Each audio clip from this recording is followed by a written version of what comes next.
बिस्मिल्लाहिर्रहमानिर्रहीम, this is Amna and today we will discuss about FATF।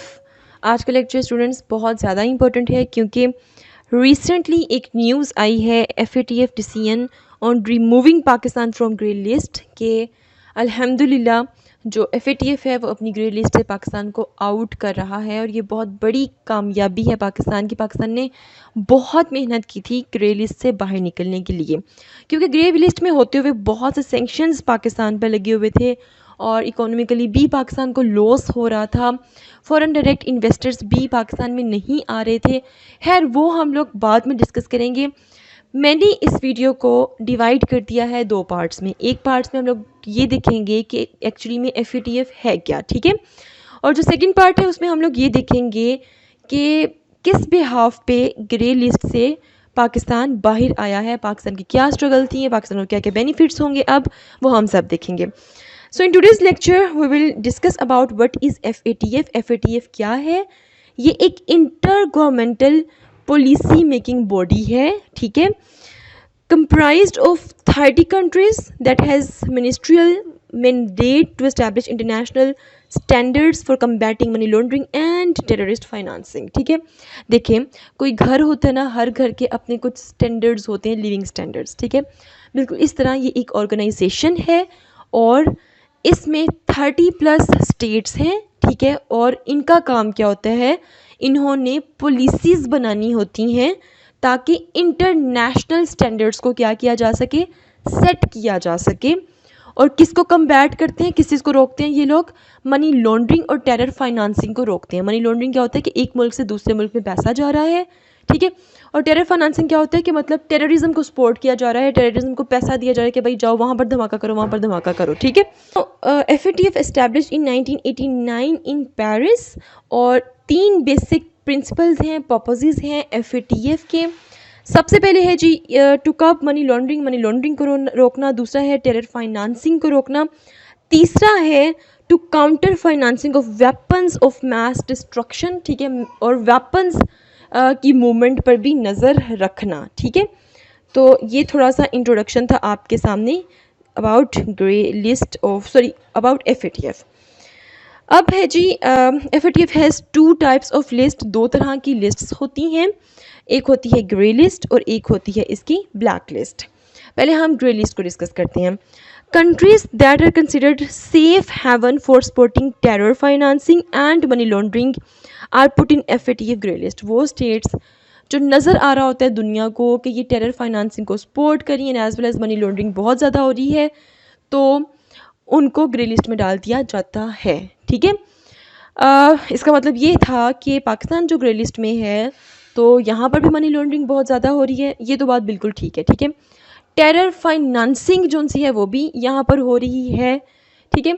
Terrorism बहुत ज़्यादा है बट हम किसी किस्म के टेररिज्म को सपोर्ट नहीं करते हैं, ठीक है। चलें जी,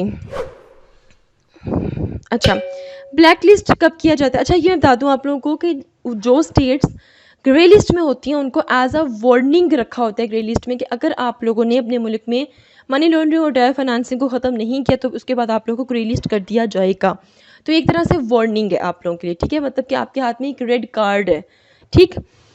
अच्छा उसके बाद है जी black list. Countries non as non cooperative countries और territories are put in black list. These countries support terror financing and money laundering activities, ठीक है, कहते हैं कि भाई ऐसे स्टेट्स, ठीक है, जो कि कोई मेहनत भी नहीं करती कि अपने मुल्क से मनी लॉन्ड्रिंग को कंट्रोल करें, टेरर फाइनेंसिंग को कंट्रोल करें, ठीक है, और नॉन कोऑपरेटिव उनको कहकर ब्लैक लिस्ट में ऐड कर दिया जाता है। अब ये भी बता दूं कि ऐसा नहीं है कि जो ब्लैक लिस्ट में चला गया वो बाहर नहीं आ सकता, ऐसा नहीं है जो ग्रे लिस्ट में चला गया वो बाहर नहीं आ सकता। अपनी परफॉर्मेंस बेहतर करो, ठीक है, उनको शो करो और फिर इन लिस्ट से आप आउट हो जाओ। Now what are the consequences of being in grey list? Grey list में होने के क्या क्या कॉन्सिक्वेंसेस हो सकते हैं किसी भी स्टेट पर? Economic sanctions from IMF, world bank, ठीक है, इकोनॉमिक सेंक्शंस लग जाती हैं IMF से, वर्ल्ड बैंक से, इसके अलावा दूसरी स्टेट से। कोई आपको कर्ज नहीं देता, कोई आप लोगों के साथ सही वे में एग्रीमेंट्स नहीं करता, कोई आपके मुल्क में आके इन्वेस्ट नहीं करता, आप लोग इकोनॉमिक क्राइसिस सवेयर किस्म के फेस करते हो। इसके अलावा है जी इंटरनेशनल ट्रेड रिडक्शन, ठीक है, इंटरनेशनल लेवल पे जो आपकी ट्रेड होती है वो बहुत ज़्यादा इफेक्ट होती है, लोग आपके साथ बिजनेस नहीं करते, इंटरनेशनल लेवल पे ट्रेड नहीं करते, क्योंकि उनको डर होता है कि अगर ये स्टेट ग्रे लिस्ट पे है और अगर ये ब्लैक लिस्ट होगी तो हमारा तो सारा का सारा पैसा डूब जाएगा। देन है जी इंटरनेशनल बायकॉट, ठीक है, इंटरनेशनली आपको अलग कर दिया जाता है, आइसोलेट कर दिया जाता है, इतना अच्छा आपका मतलब कि इमेज नहीं होता, सोफिस्टिकेटेड किस्म का इमेज नहीं होता आपका। Problem in getting loans from IMF world bank, ठीक है, इसके अलावा IMF वर्ल्ड बैंक से लोन जो उनसे हैं, ठीक है, उनको मतलब वो लोन जो उनसे है वो मतलब ईजीली आपको नहीं मिलते हैं, ठीक है, क्योंकि उनको पता है कि अगर ये सो स्टेट है, ये ब्लैक लिस्ट होगी तो भाई हमने जिनको कर्जा दिया उन्होंने हमें कहाँ से देना है, वो भी हमारा डूब जाएगा, तो इसलिए वो नहीं देते। Then timeline of Pakistan on FATF list, कब से पाकिस्तान FATF की लिस्ट में है और पाकिस्तान कितनी स्ट्रगल कर रहा है, कितनी दफ़ा पाकिस्तान ग्रे लिस्ट में गया, कितनी दफ़ा बाहर आया, वो अब हम लोग देख लेते हैं। 2008 से मैं बात स्टार्ट करती हूँ। Pakistan unable to meet the standards of FATF, ठीक है, FATF ने कुछ स्टैंडर्ड्स सेट किए हुए हैं कि भाई आपकी स्टेट्स में ये स्टैंडर्ड्स होने चाहिए, तो पाकिस्तान जो सा था वो मतलब उन स्टैंडर्ड्स तक नहीं पहुँच रहा था, तो दैट्स वाई पाकिस्तान जो सा था उसको FATF में डाल दिया गया। जून 2010 में Pakistan was taken off the FATF monitoring list after the country showed progress of AML and TF, मतलब कि मनी लॉन्ड्रिंग और टेरर फाइनेंसिंग, ठीक है, इसके अगेंस्ट पाकिस्तान ने बहुत स्ट्रगल की और फाइनली पाकिस्तान को 2010 में ग्रे लिस्ट से निकाल दिया गया। फिर 2012 की बात आ जाएगी, Pakistan was placed on FATF grey list again, ठीक है, क्योंकि उनको लगा कि पाकिस्तान में फिर से मनी लॉन्ड्रिंग बहुत ज़्यादा हो रही है, टेरर फाइनेंसिंग हो रही है, तो पाकिस्तान को फिर से ग्रे लिस्ट में डाल दिया गया। देन 2015 में Pakistan was removal from FATF grey list. Pakistan was able to establish a legal and regulatory framework to meet the commitments to the FATF action plan, क्योंकि फिर पाकिस्तान ने बहुत मेहनत की और पाकिस्तान और जो हदफ FATF ने दिया था पाकिस्तान ने उसको पूरा किया और फिर से बाहर निकल गया। लेकिन फिर 2018 में पाकिस्तान वॉज अगेन प्लेस्ड, फिर से ग्रे लिस्ट में चला गया।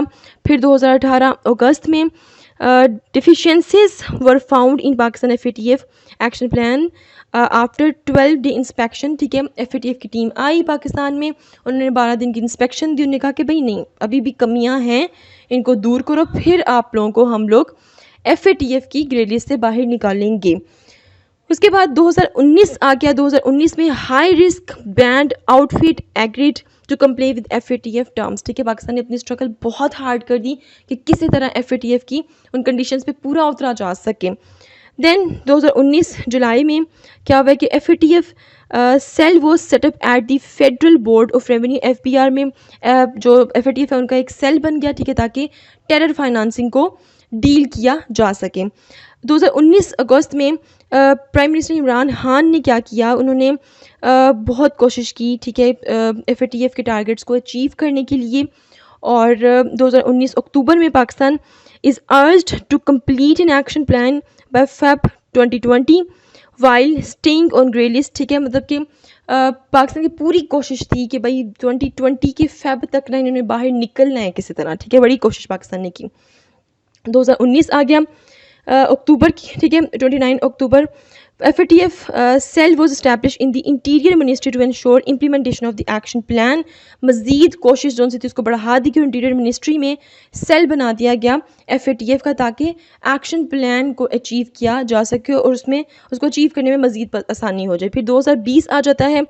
2020 के Feb में ये डिसाइड था कि जो पाकिस्तान था वो मतलब कि इंशाल्लाह निकल आएगा, लेकिन FATF की Pakistan on grey list till June, उन्होंने कहा कि नहीं हमें थोड़ा चेक करने दें, आपको जून तक FATF की ग्रे लिस्ट में ही रखते हैं, ठीक है, ताकि आप पे थोड़ा स्ट्रेस रहे कि आप लोगों ने भी मज़ीद काम करना है, आपको जो हमने हदफ दिए हैं अभी आपने वो पूरे नहीं किए। FATF virtual planning meeting doesn't take a Pakistani case.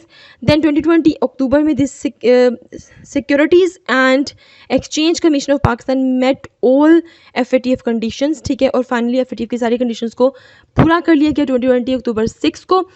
लेकिन फिर क्या हुआ जी, Pakistan is kept on grey list even after successfully complete with 21st after 21 points.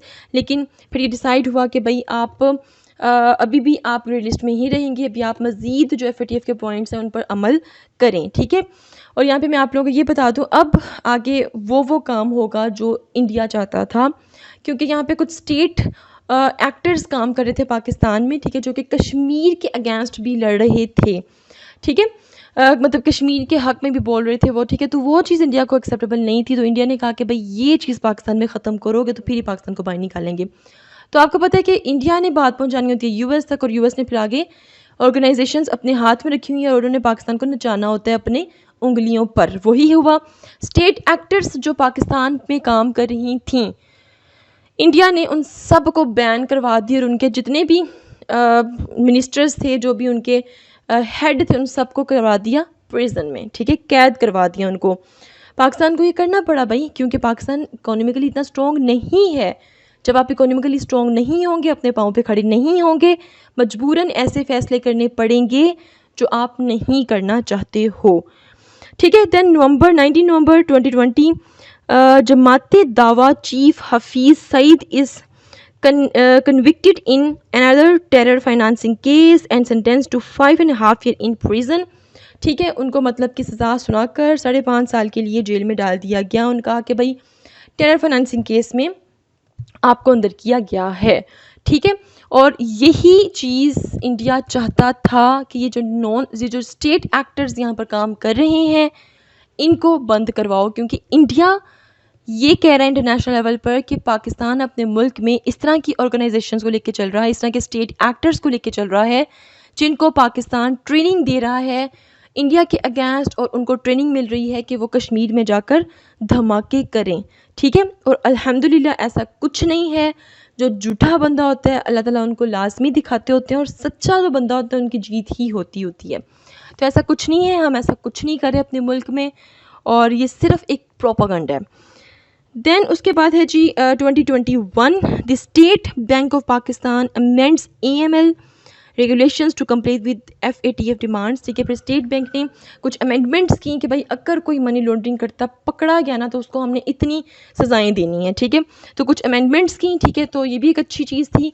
तो अब कोई भी मनी लॉन्ड्रिंग करेगा, एक मुल्क अपने मुल्क से पैसा दूसरे मुल्क में भेजेगा, तो पहले सोचेगा कि भाई अगर पकड़ा गया ना तो ये सज़ाएँ काटनी पड़ जानी है।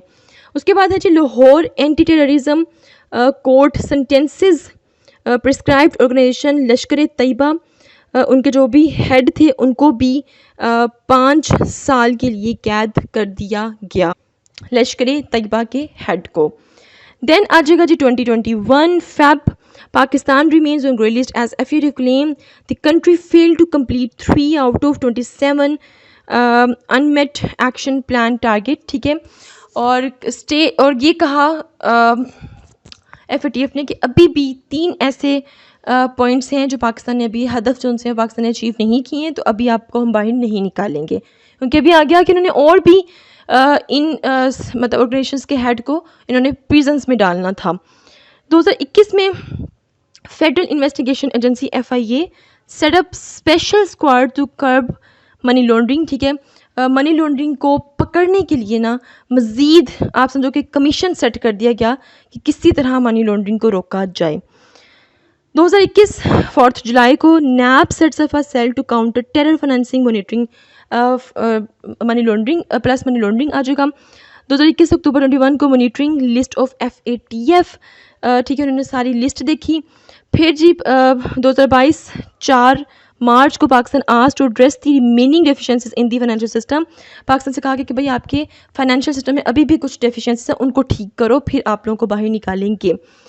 फिर 2022 8 अप्रैल को हफीज़ सईद, जिनको 5.5 साल की जेल हुई थी, उनको मज़ीद 33 साल की जेल की सज़ा सुना दी गई, ठीक है। यही तो चाहता था इंडिया। 2022 में Pakistani has been found in compliance with the 34th action items as required by FATF and is removed from grey list. और 17 जून हो सकता है, यहाँ पे 16 या 14 जून हो, ठीक है, आप इसको देख लीजिएगा, ठीक है। 17 जून को 2022 फाइनली अब FATF ने कह दिया है कि भाई पाकिस्तान को ग्रे लिस्ट से बाहर निकाल दिया जाएगा, बट साथ ये भी कहा है कि हमारी जो टीम है वो आएगी पाकिस्तान, ठीक है, ऑन साइट विजिट पर, ठीक है, पाकिस्तान में देखेगी, उसके बाद बाहर निकालेगी। ये भी सिर्फ उन्होंने हमें खुशखबरी दी है। So this is all about FATF. If you have any question, do write your questions in comment section below and hit the like and subscribe button if you haven't yet. मिलते हैं जी नेक्स्ट हॉट इशू के साथ। Until then मुझे अपनी दुआ में याद रखिएगा। स्टे ट्यून्ड एंड अल्लाह हाफिज़।